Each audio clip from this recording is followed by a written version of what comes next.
Oke, standby, kamera ready, sound ready, 3, 2, 1, action.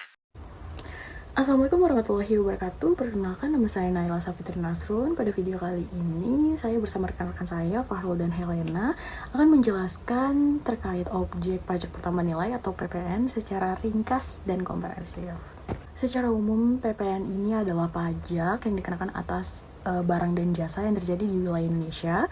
Pajak ini bersifat tidak langsung, yang dimana dibayarkan oleh konsumen akhir yang akan disetorkan ke negara oleh pengusaha yang melakukan penyetoran.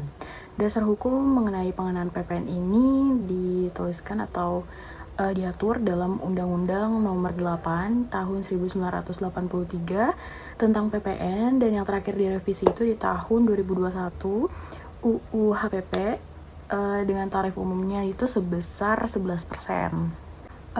Oke, dan untuk memahami lebih lanjut mengenai pajak pertambahan nilai, dan kita itu akan mempelajari apa saja yang termasuk dalam kategori pajak PPN, saya serahkan kepada rekan saya yang akan lanjut menjelaskannya. Dengan Fahrul, dipersilakan. Terima kasih. Baik, terima kasih Naila. Halo, nama saya Fahrul dan saya akan menjelaskan jenis-jenis kegiatan ekonomi yang menjadi objek PPN. Berdasarkan peraturan perpajakan, terdapat 4 jenis objek utama yang dikenakan PPN, yaitu yang pertama ada penyerahan barang kena pajak atau BKP di daerah dalam pabean. Yang kedua ada penyerahan jasa kena pajak atau JKP di dalam negeri. Yang ketiga ada impor barang kena pajak dari luar negeri.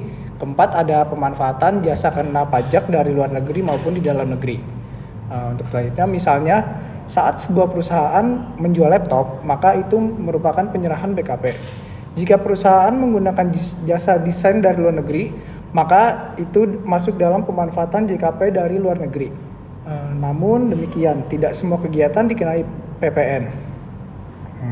Selanjutnya ada beberapa yang dikecualikan, seperti yang pertama, barang hasil pertambangan dari sumber aslinya. Yang kedua ada jasa di bidang keuangan seperti bunga pinjaman. Ketiga ada jasa pendidikan formal dan kesehatan medis.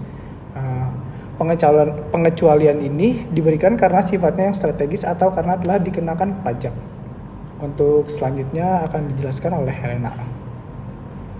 Sebelumnya terima kasih Fahrul, saya Eka Helena dan saya akan memberikan contoh sederhana bagaimana PPN dihitung dalam transaksi nyata. Misalnya, sebuah toko menjual laptop seharga 10 juta rupiah, di mana harga tersebut sebelum pajak. Karena tarif PPN saat ini adalah 11%, maka perhitungannya sebagai berikut.